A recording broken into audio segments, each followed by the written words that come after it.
It is a Thursday evening in late July. You have been home 20 minutes. The sun went down, but the house did not get the message. The walls are still warm. The air in the hallway has not moved since noon. And somewhere behind you, the air conditioner kicks on again. That low hum you have been hearing since May, the one that shows up at the bottom of every electric bill like a landlord who never leaves. Last month's bill was $214. The month before that, $189. You have not even hit August yet, and you already know what is coming? Another $200, maybe $240, and every dollar of it just to keep the same rooms at the same temperature you had for free in April. You look at the thermostat, you look at the clock, you do the math that nobody wants to do. Every hour that compressor runs tonight is money leaving the house, and it is not coming back. Now set that beside something your grandmother would have recognized, even if she never built this particular version of it. A plain bucket, a small fan that draws less power than the light on your phone charger, a pair of frozen jugs from the back of your own freezer. $32 in parts, 23 cents a month to run. Not because it is a miracle, it is not, but because the old households never asked one expensive machine to do every job all night long. They used shade, moving air, and whatever cold they already had, and they slept fine. The only reason you never learned that rhythm is that nobody makes a recurring payment when you do. By the end of this video, you will know exactly how to build the $32 version, exactly what it can cool, exactly what it cannot, and why the math your grandparents kept on a kitchen pad still works better than the math on your electric bill. I want to be straight with you before I go further.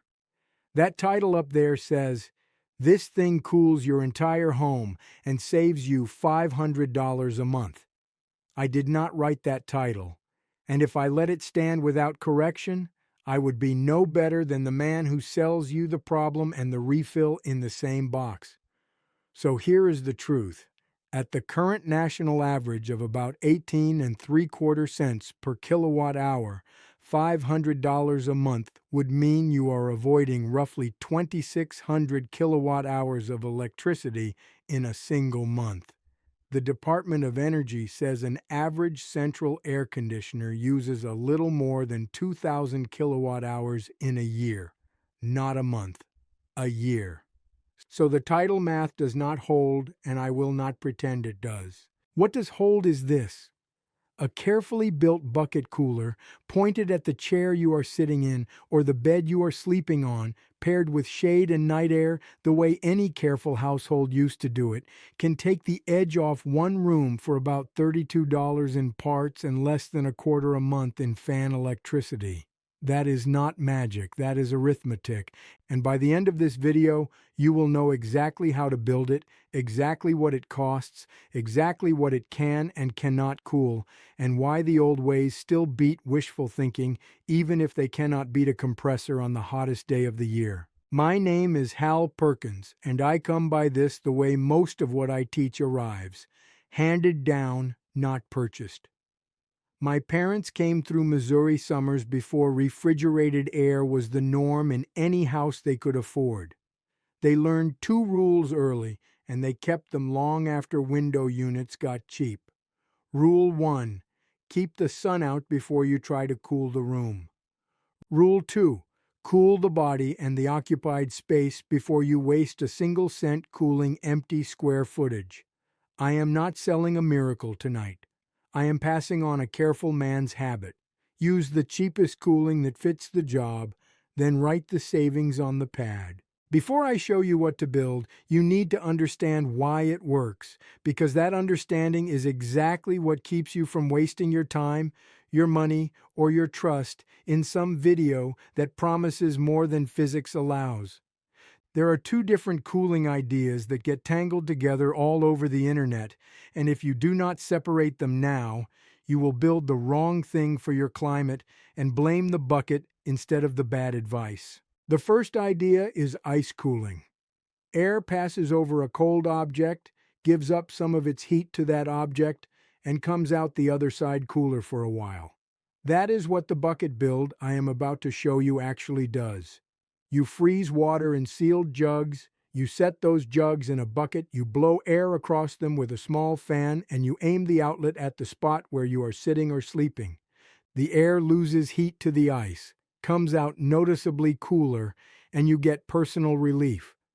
It is simple, it is real, and it has limits. The jugs warm up, the cooling fades. You swap in fresh ones. It is not perpetual, it is not free, but it is cheap and it is honest. The second idea is evaporative cooling. Water evaporates into dry air, and that phase change pulls a great deal of heat out of the air as it goes. The Department of Energy says evaporative coolers can lower incoming air temperature by 15 to 40 degrees Fahrenheit and use about 1/4 the energy of central air. But here is the catch, and it is a large one, that only works in low humidity climates.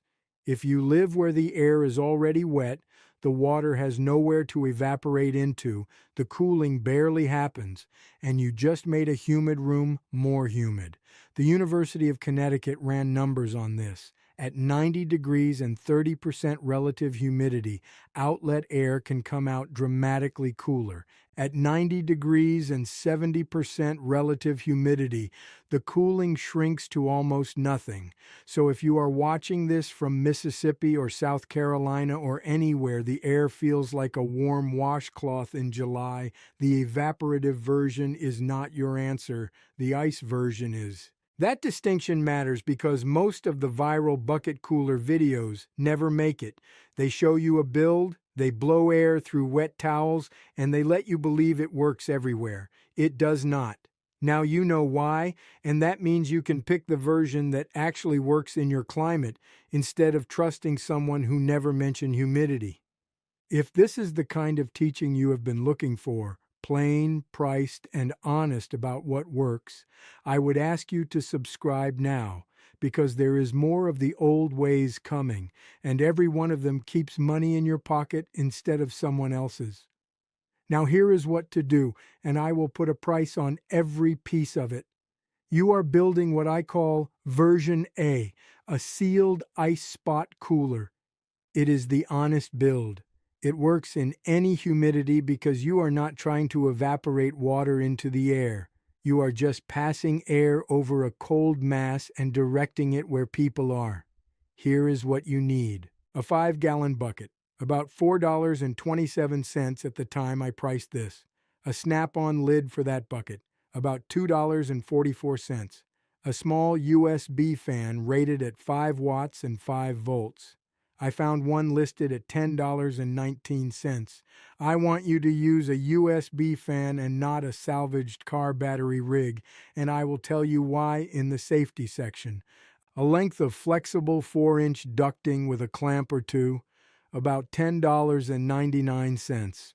A roll of foam weather strip tape for sealing, about $4.29, and 2 or 3 gallon jugs or reused drink bottles that you already have in the house. Those are free if you have them. Most homes do. Add it up. $4.27, $2.44, $10.19, $10.99, $4.29. That is $32.18. If you want to line the inside of the bucket with reflective bubble insulation to slow heat gain through the plastic, that runs about $12.88, and your total goes to $45.06.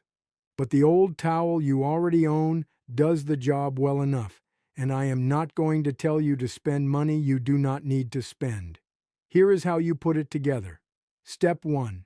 Cut only 2 openings in the lid. One hole is where the fan sits, blowing air down into the bucket. The second hole, on the far side of the lid, is where the duct connects and carries the cooled air out to wherever you are sitting. Keep the fan on top and the outlet on the opposite side so the air has to cross the cold mass instead of short-circuiting straight back out. If the air takes a shortcut, you built an expensive paper fan. Step 2. Use sealed jugs, not loose ice and not ice water sloshing around in the bottom of the bucket. This is the one most people get wrong, and it is the reason most bucket coolers turn into a wet mess inside 2 hours. Loose ice melts into water that sloshes around your fan wiring, your tape, your duct connection. It is messy, it is wasteful, and it is a mild electrical hazard. Frozen gallon jugs keep the water contained. They are easy to rotate in and out of your freezer, and the build stays dry, clean, and safe. 2 or 3 frozen gallon jugs give you a longer run time than a pile of cubes because the mass is denser and melts slower. Step 3. Seal the lid and the duct joints with that foam weather strip tape. If the air leaks at the lid, the fan loses pressure and the outlet stream comes out weak and warm. I will say it plainly. The bucket cooler only works as well as the seal. If you skip this step, you will think the whole idea is nonsense and the idea is fine. The seal was the problem. Step 4. Set the frozen jugs below the fan's air path, but not crammed against the outlet. Air needs room to circulate around the cold surfaces. If you pack the jugs right against the duct hole, you are blocking the very airflow you need. Leave a little space. Let the air wrap around the cold. Step 5. Aim the outlet at people, not at the middle of the house. This is spot cooling, the same way a desk fan is spot cooling. Point it at the recliner where you sit after supper. Point it at the edge of the bed where you sleep. Point it at the desk where you work. You are cooling occupied air, not trying to lower a thermostat reading in a hallway nobody is standing in. Step 6. Run it in the right room at the right time. Best case, the blinds have been closed all afternoon on the west and south windows. The room is as cool as you could keep it passively. The interior door is closed so you are not trying to cool the kitchen and the living room through one 4-inch duct, and you turn the bucket on after sundown or in the last hot hours before bed. The Department of Energy says night air ventilation and shade management are often the cheapest cooling strategies a household has. This bucket works best as part of that rhythm, not instead of it. Step 7. Rotate the jugs honestly. Keep one set in the freezer and one set in the bucket. When the air coming out of the duct stops feeling noticeably cool, swap them. Do not tell yourself it runs all night for the whole house unless your climate, your room size, and your jug volume truly support that. In most cases, you will get 2 to 4 good hours per set of jugs in a small room, and that is fine. That is the honest number. Now, I mentioned a version B for people in dry climates. If you live in the desert Southwest, the Mountain West, or any place where your summer humidity stays reliably below about 35%, you can replace the sealed ice with wetted media, a damp towel or pad inside the bucket, and the air passing through picks up moisture and drops temperature on the way. That is real evaporative cooling, and it works beautifully in dry air. But you need to crack a window so the humid air can leave the room, and you need to accept that this method does not cool the house as low as a compressor air conditioner. The Department of Energy is clear on that. Portable evaporative units give only a slight effect. The real evaporative coolers that work at whole house scale are larger, ducted systems permanently installed on the roof or a window, and they cost more than $32. So if you are in a humid climate, stay with version A. If you are in a dry climate and you want to try version B, go ahead, but keep your expectations where the humidity chart says they belong. Before I move on, let me name 3 things you will hear on the internet that are not true. First, this cools an entire house. Not honestly, unless that house is very small, well-shaded, and you are talking about a real ducted evaporative system in a dry climate, not a 5-gallon bucket with a USB fan. The Department of Energy reserves whole house cooling language for proper evaporative systems, whole house fans, and central air conditioning. Not for this. Second, the ice is free because you froze it at home. No. You moved the cooling load to an earlier hour. Your freezer used electricity to make that ice. It is not free. It is cheap because a household freezer making a few gallons of ice uses very little extra power, but it is not free. And if someone tells you it is, they skipped the electric meter. Third, use a car battery and forget about it. I need you to hear this one carefully. OSHA has battery charging rules for a reason. Unsealed lead-acid batteries produce hydrogen gas when charging, and hydrogen is explosive in confined spaces. Running a car battery indoors without proper ventilation is a genuine hazard. Use a USB fan plugged into a wall adapter, a phone charger, or a power bank.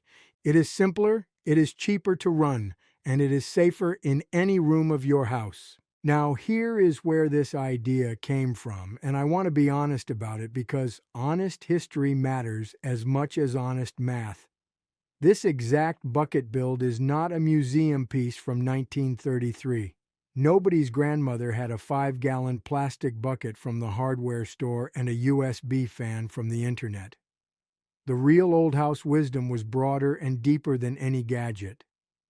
Before air conditioning spread, families used awnings to block the sun while still letting air circulate. The National Park Service documents this plainly. Awnings provided natural climate control long before mechanical cooling existed. Families slept on porches. They opened windows at night when the air dropped below the indoor temperature and closed them again in the morning to trap the cool. They hung wet sheets in doorways in dry country. They timed their cooking to avoid heating the kitchen in the afternoon. The Smithsonian records that awnings and sleeping porches were standard American heat strategies before refrigerated air became affordable. The bucket cooler is a modern container for that older habit. You are not learning something new. You are recovering something old and putting it in a plastic shell that costs $32. The habit that keeps this saving compounding is not keep buying ice. It is the system around the bucket. Tonight, freeze 2 or more gallon jugs. This week, pick one room as your evening room and set it up. Close the blinds on the hot side before lunch, shut the door to the rest of the house in the evening, and run the bucket where you are sitting. All summer long, use the bucket only where people actually are, and open the house to night air when the outdoor temperature drops below the indoor temperature. The Department of Energy says that is when natural ventilation and whole house fan strategies are most effective. The bucket is the gadget. The bucket plus shade plus night flushing plus occupied room discipline, that is the household system. And the system is where the saving lives. Now I will be honest about what this does and what it does not do because I would rather lose a viewer than lose your trust. This works well in a small bedroom, a den, a workshop corner, a recliner area, or at bedside. It works best when the windows are already shaded, when internal heat gain is low, and when the viewer wants comfort, not a thermostat miracle. Under those conditions, you will feel a noticeably cooler stream of air at the outlet, and a small room with controlled doors can feel meaningfully better. This works poorly in humid climates if you are trying the evaporative version. It works poorly in large open-plan homes, where the cooled air disappears into 1,000 square feet of warm space. It works poorly in a kitchen that is still producing heat from cooking. It works poorly in high-sun rooms with no shading on the windows, and it will never match the pull-down power or the dehumidification of a compressor air conditioner. The Department of Energy is explicit.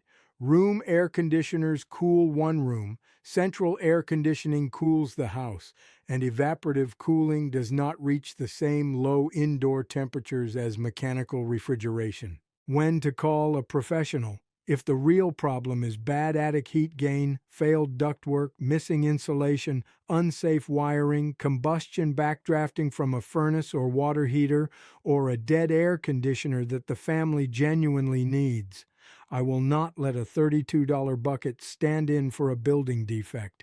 If the house has a real problem, the house needs a real fix. On safety, I will say it once and I will say it plainly. Keep electricity and moisture separated. The fan goes above the bucket, not down in meltwater. Use sealed jugs so there is no standing water around anything electrical. If you experiment with a lead-acid battery against my advice, know that OSHA requires ventilation for unsealed battery charging because explosive gas accumulates. And if you use a whole house fan as part of your night ventilation, which is a fine idea, the Department of Energy warns that pulling large volumes of air through a house can backdraft combustion appliances and bring carbon monoxide indoors if the setup is wrong. If you have a gas furnace, a gas water heater, or any combustion appliance, make sure the fan is not pulling exhaust backward through those flues. That is a life safety issue, not a comfort issue. Here is where it all comes together. You have a sealed ice bucket cooler for $32.18. It gives you a cooler stream of air aimed at the spot where you are sitting or sleeping. It runs on a 5-watt USB fan that costs less than $0.25 a month in electricity.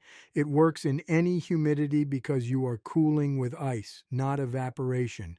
It works best in a small, shaded, closed room as part of a system that includes keeping the sun out, letting night air in, and cooling only the space someone is using. It is strong for personal comfort and mild for room-scale cooling. It is not for whole house use. That is the honest scope. The honest math is plain. Bucket $427, lid $244, fan $1019, ducting $1099, foam tape $429, total $32.18. Running cost: a 5-watt fan at 8 hours a night for 30 nights uses 1.2 kilowatt hours, which at the national average of 18.75 cents per kilowatt hour comes to 23 cents a month. That is the easy number. Here is the hard number. If you buy bagged ice instead of freezing your own jugs, one 16-pound bag runs about $9.63. One bag a day for 30 days is $288.90. That wipes out any saving and then some. So Hal is telling you plainly, freeze your own jugs, reuse the same water. The moment you start buying ice by the bag, you have turned a thrifty idea into an expensive habit.